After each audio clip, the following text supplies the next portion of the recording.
What's going on, Dolphins? It is your boy Dillon, and I'm here to do my final video for the free agency portion of the offseason. I know these last couple videos are a little, late slash redundant slash irrelevant.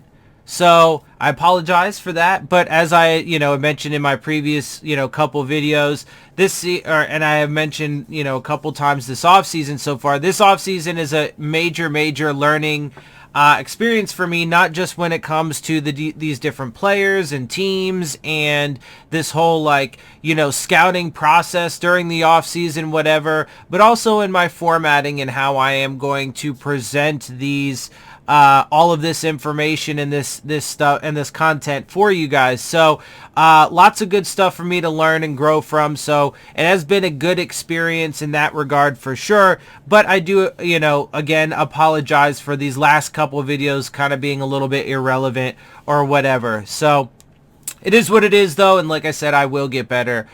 Before I do actually jump into it, because this is my final, like I said, my final free agency video, and so I'm going to be taking a look at free agent quarterbacks and punters.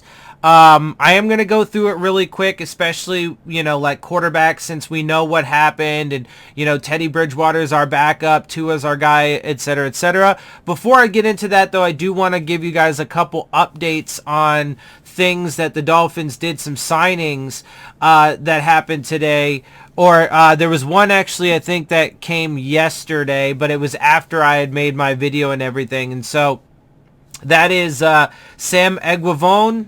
They re-signed him, which, again, for me, I'm fine with that, and I love the potential that he's shown, but it's always only in the preseason and, in training camp and stuff like that. So, my time with him is kind of running out. I said, in my previous video, my linebackers video, that I'd be fine with bringing him back, but his time's running out for me. He's got to step up and show that he can be a bigger part of this team if he's going to want to actually stick around for a longer time period. But I don't mind it, and I think it's a solid signing, at least, for training camp, to see if he can do anything.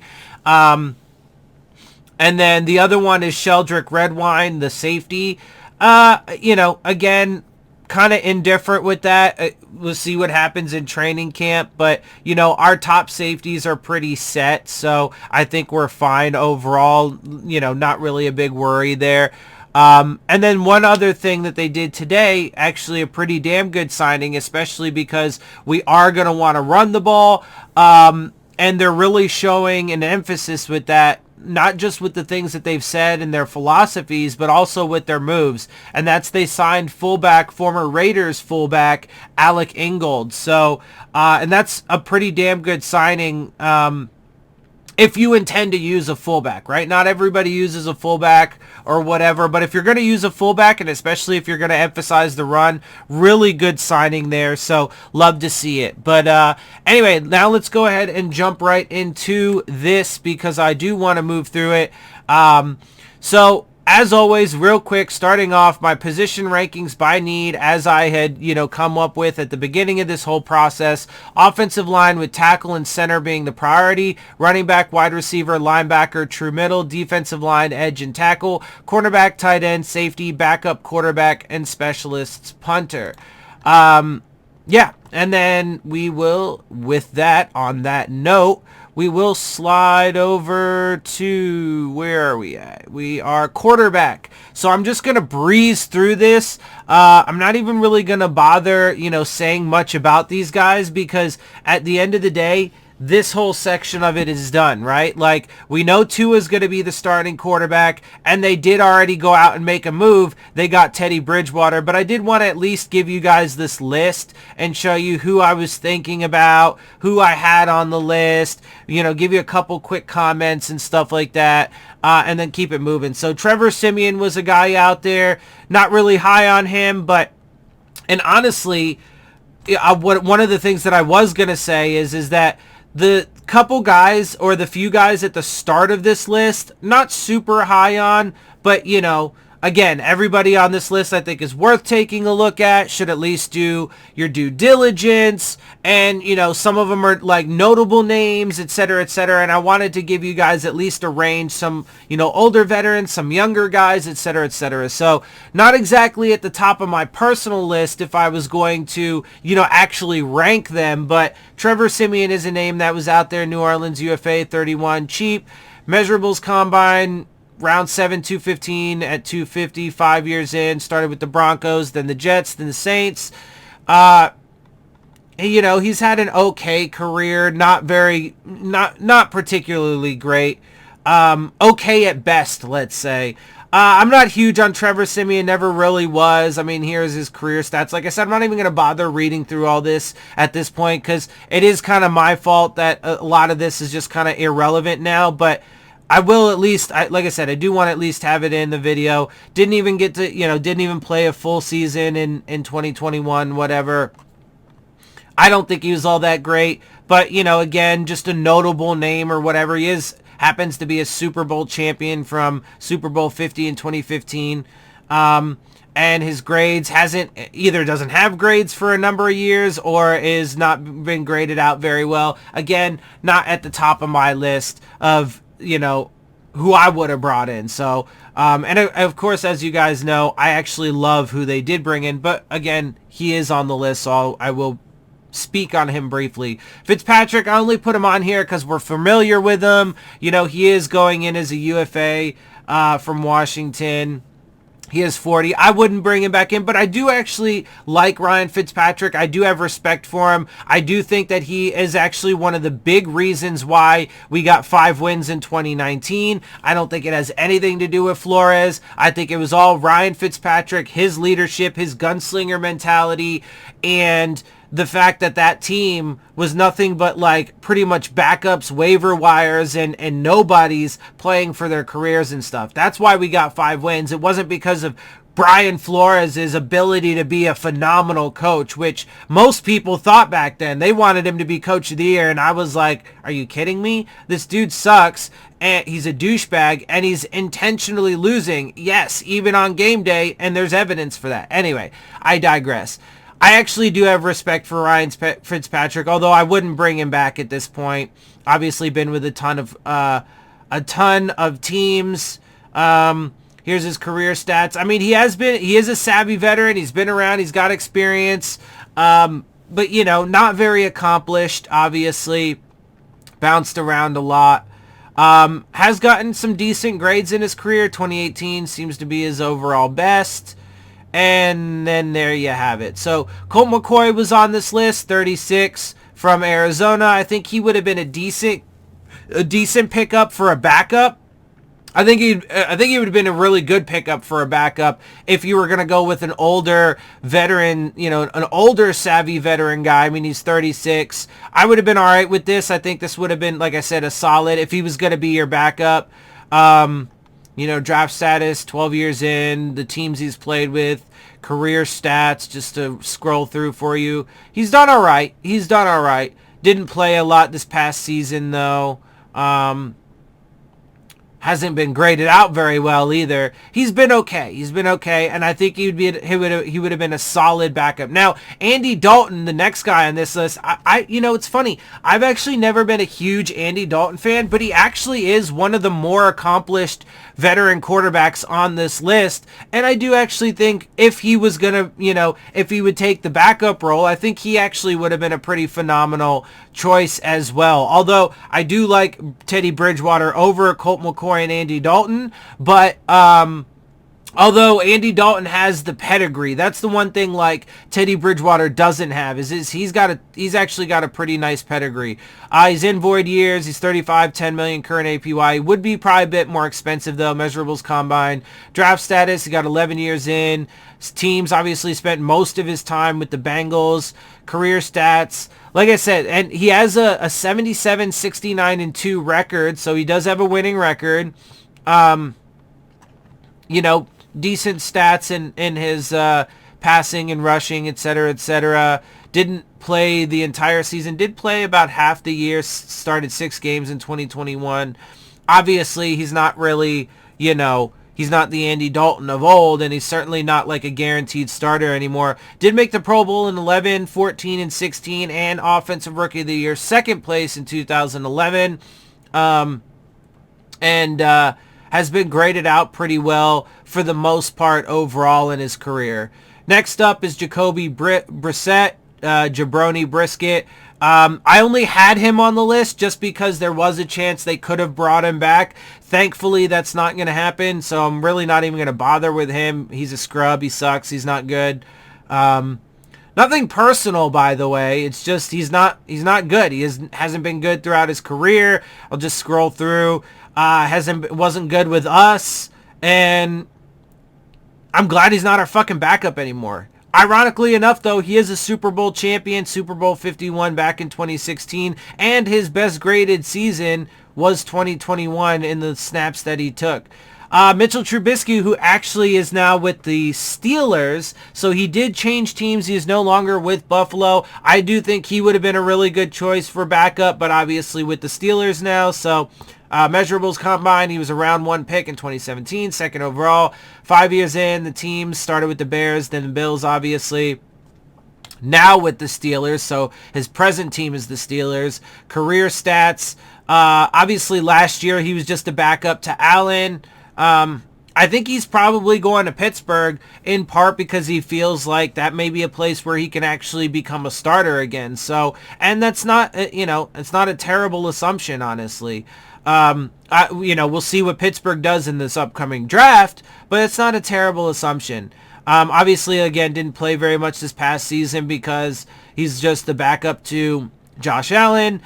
He did make the Pro Bowl in 2018, and he was Nickelodeon's valuable player, the most valuable player or whatever, the MVP. He was the Nickelodeon valuable player in 2021. It was like the first year that they've done this or whatever, I think.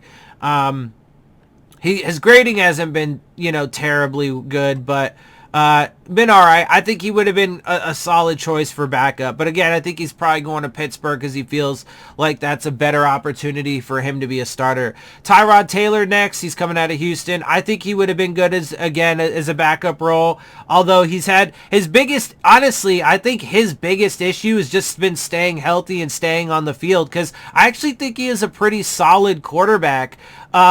And he is obviously, he can be pretty mobile and stuff like that. Measurables combined, draft status. He's 11 years in. He is a veteran. He's got some experience. Has bounced around a little bit, obviously. Career stats. He's not super accomplished, obviously, either. But I think he would have been a good option to take a look at for the backup role. Didn't get to play a lot in 2021 because he got injured, right? So there you have it. Did make the Pro Bowl in 2015 and is also a Super Bowl champion from 2012, Super Bowl 47. Hasn't been graded out particularly great, especially the past few years. 15 to 17 was a good stretch for him grading-wise. And then other than that, not so hot. All right, moving on. Marcus Mariota was another option I thought we should take a look at. Although I've never been super high on him either. Even, my philosophies about drafting quarterbacks. But, I was never super high on him. I thought he was solid. But I knew that when Tannehill went to Tennessee, I knew that he was going to beat out Marcus Mariota because I think Tannehill's better than Mariota, honestly, overall. And I know a lot of Tannehill haters, Dolphins fans will probably be like, Tannehill.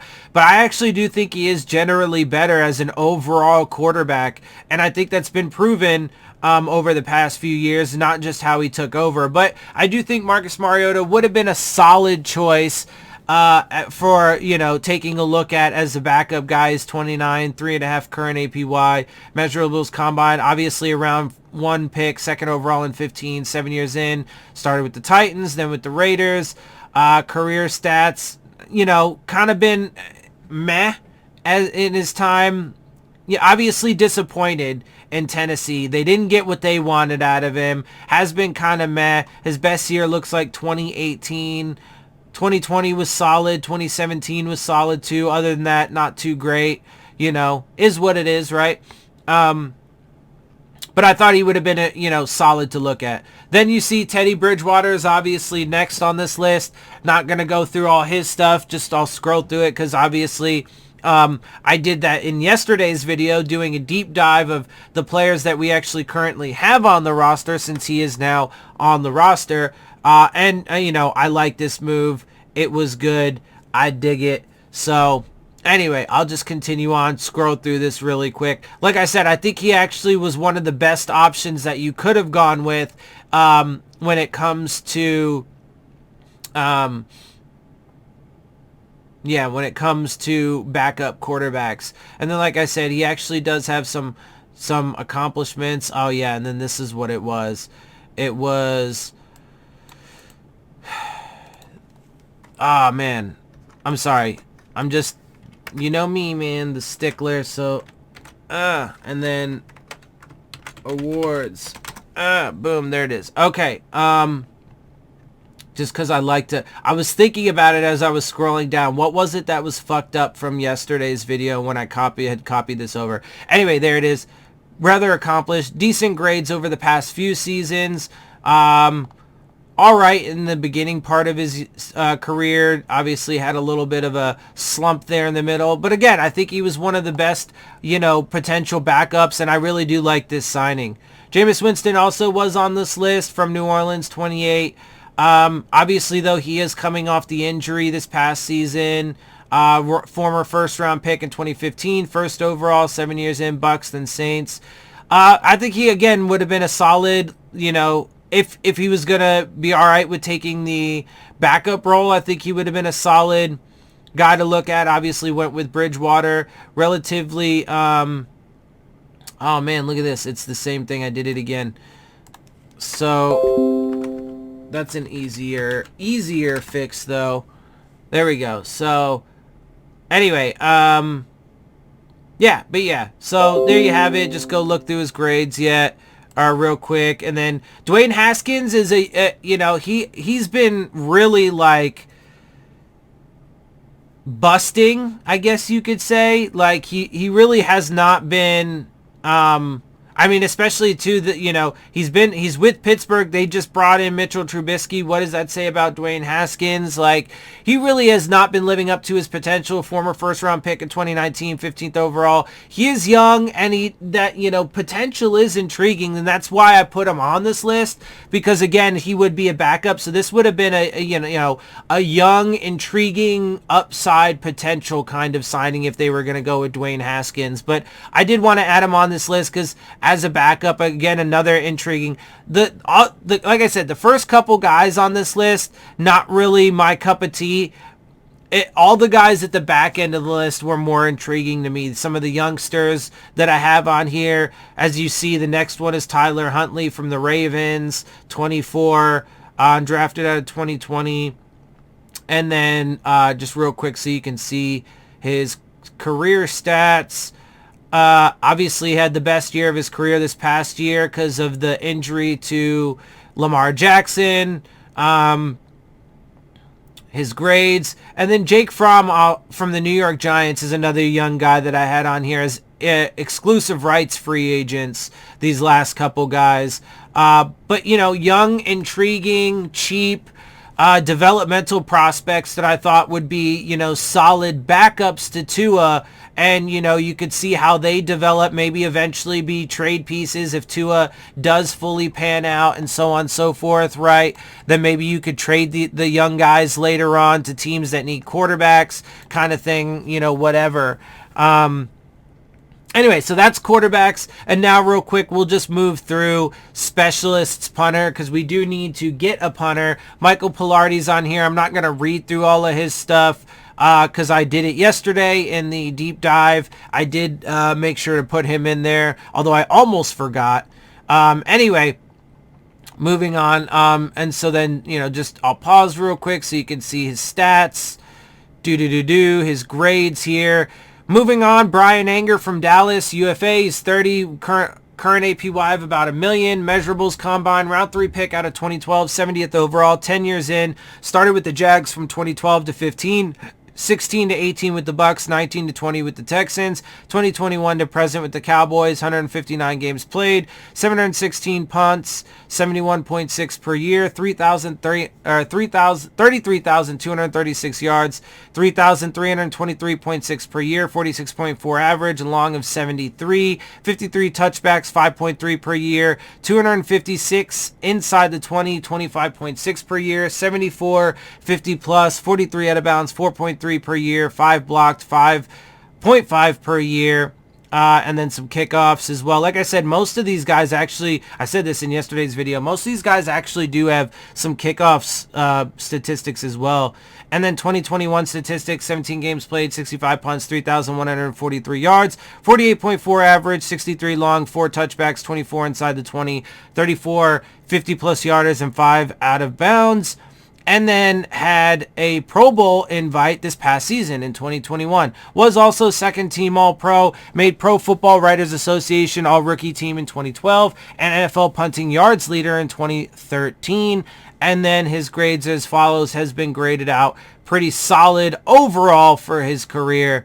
Next, we have Thomas Morstead from Atlanta, UFA, 36, about $1 million current APY, measurables, combine, round 5th pick in 2009, 164th overall, 13 years in, starting with the Saints from 9 to 20, Jets in 2021, partial time with the Jets in 2021, then the Falcons, and now Falcons currently, 204 games played, 737 punts, 56.7 per year, 34,313 yards, 2,639.5 per year, 46.6 average, long of 70, 50 touchbacks, 3.8 per year, 269 inside the 20, 20.7 per year, 53, 50 plus yarders, 97 out of bounds, 7.5 per year, 1 blocked, 0.1 per year. His kickoff stats actually has quite a bit in his kickoff stats, as you can see here. Games for 2021, 14 games played, 45 punts, 2,123 yards, 47.2 average, 64 long, a long of 64, 2 touchbacks, 18 inside the 20, 18 50 plus yarders, and 3 out of bounds. Made the Pro Bowl in 2012. All-Pro second team in 2012 as well, and a Super Bowl champion from 2009, Super Bowl 44, and has been graded out really well overall. Probably one of the guys that I would maybe have at the top of my list. Although a lot of people, and we talked about this when I was on Reason's panel the other day, a lot of people are really, really high on Matt Araiza, the punter. He could be apparently a generational punter, and people are even talking about taking him, maybe even in the second round, which is pretty intense. I don't know, man. I said the one time I would, my general philosophy is you get specialists, punters, kickers, long snappers as undrafted guys, but the exception for me would be if they,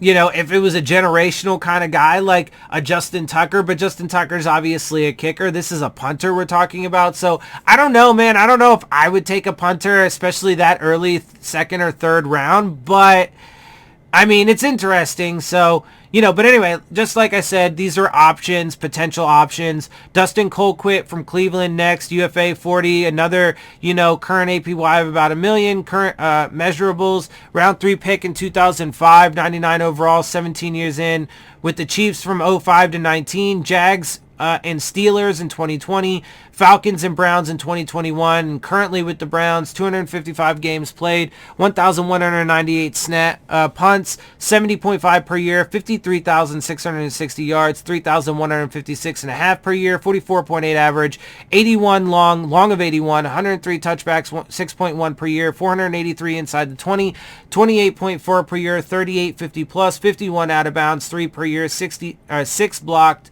0.4 per year. His kickoff numbers, 11 games played this last season, 48 punts, 2,134 yards, 44.5 average, 66 long, 3 touchbacks, 13 inside the 20, 19 50 plus, and 9 out of bounds with 1 blocked. Did make the Pro Bowl in 2012 and 16, and is a Super Bowl champion from Super Bowl 54 in 2019. And his grades as follows. I don't know if this is just because, they didn't have grades, but I think, prior to like 2013, I couldn't find any grades for, some of these guys. Anyway, Corey Bojorquez is a younger punter that I have on this list. He's 26 from Green Bay, UFA. About $1 million current APY, measurables, undrafted from 18, 4 years in, started with the Bills from 18 to 20, Rams and Packers in 2021, currently with the Packers, 57 games played, 218 punts, 54.5 per year, 9,890 yards, 2,472.5 per year, 45.4 average, long of 82, 22 touchbacks, 5.5 per year, 92 inside the 20, 23 per year, 61 50 plus, 36 out of bounds, 9 per year, 2 blocked, half a punt per year blocked. His kickoff numbers, 17 games played in 2021, 53 punts, 2,467 yards, 46.5 average, long of 82, 4 touchbacks, at 18 inside the 20, 20 50 plus yarders, and 9 out of bounds with his PFF grades. Tyler Long is next on the list from the Chargers, RFA 29, current APY of 850,000. Measurables combine, undrafted out of 15, 4 years in, started with the then Redskins, 19 to present with the Chargers, 49 games played, 151 punts, 37.75 per year, 7,016 yards, 1,754 per year, 46.5 average, 69 long, 7 touchbacks, 1.75 per year, 40 inside the 20, 10 per year, 61 50 plus yarders, 13 out of bounds, 3.25 per year, 3 blocked, 0.75 per year. His kickoff numbers, scoring, because he also does have some like kicking as far as field goals and extra points and stuff. He has some snaps, I guess you could say, or numbers and statistics in that category as well. Not going to read through them, but there they are for you. Played 17 games in 2021, 46 punts, 2,091 yards, 45.5 average, long of 69, 2 touchbacks, 11 inside the 20, 17 50 plus, and 6 out of bounds. With his PFF grades, kind of meh. Most of the years didn't have anything. And actually doesn't even really have any punting grades, strangely enough, but has kickoff and field goal grades. So weird. But, PFF is what it is. Andy Lee from Arizona is next. UFA, 40, 1.5 current APY, measurables, round 6 pick in 2004, 188 overall, 18 years in, started with the Niners from 04 to 14, 15 with the Browns, 16 with the Panthers, 17 to present with the Cardinals, 280 games played, 1,399 punts, 77.7 per year, 65,248 yards, 3,624.9 per year, 46.6 average, long of 82, 128 touchbacks, 7.1 per year, 458 inside the 20, 25.4 per year, 75 50 plus, 45 out of bounds, 2.5 per year, 5 blocked, 0.3 per year, little bit of kickoffs, statistics, played 16 games in 2021, 51 punts, 2,501 yards, 49 average, 62 long, 5 touchbacks, 12 inside the 20, 25 50 plus, and 3 out of bounds. Has made the Pro Bowl 3 years, 2007, 2009, 2011, and All-Pro 3 years as well, 7, 11, and 12. And did make All-Pro second team in 2009 and won the Pro Football Weekly Golden Toe Award in 2011. Has Pro Football Focus grades, again, prior to 2013, I couldn't really find anything if they were in the league that long. And, but it is what it is. They're punters, right? And it looks like his earlier grades were better. His most recent grades not so hot when it came to punting, but it is what it is. Like I said, I mean, honestly, I would like to try and get a younger guy. If I was going to go for, what I would do, probably I would say try and get one out of this upcoming class. Although, like I said, I generally like to take them as undrafted guys, but maybe, I don't know, man. I don't know how I would feel about taking a punter in the second or third round. I think maybe the third round would be the absolute highest, and if you felt like he was going to be the best pick in the third round for you, then maybe. But if you could get him in the fourth or fifth, I'd feel even better about it. Matt Araiza, that is. I don't know. We'll just see how it plays out. I would definitely say try and get a younger guy.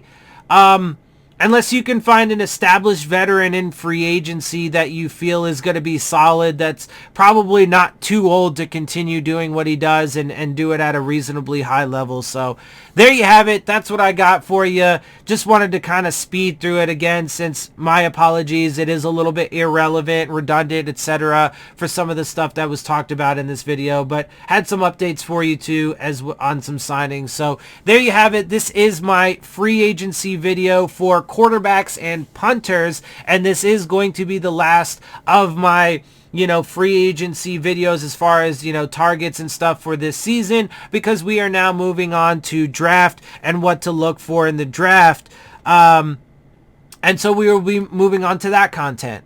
With that, I am going to wrap this up. Get out of here. Before I do, make sure you check out the Rave On Sports App, the new fan-driven sports app for all your sports, whether it be basketball, baseball, football, college, whatever you like, they got it. And they're looking to enhance your game day experience with live play-by-play coverage, live chats with other fans and content creators like myself, while also providing you with an arena to dispute the terrible officiating. So make sure you look for the links to that in the description box. And with that, I'm going to get out of here. I hope you guys appreciate my perspective. If you do, make sure you hit the subscribe button. Make sure you hit the like button. Make sure you hit the bell if you want to get the alerts. Share my channel and videos with your friends and family. Leave your questions, comments, and concerns down in the comment section. Of course, as always, follow me on Twitter at DillonTartaro, as well as on Instagram at Dolphins_with_Dillon. And with that, I am out. I'll see y'all soon. Fins up.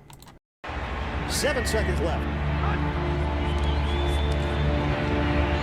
Tannehill will throw it. And this will end it after the shuttle.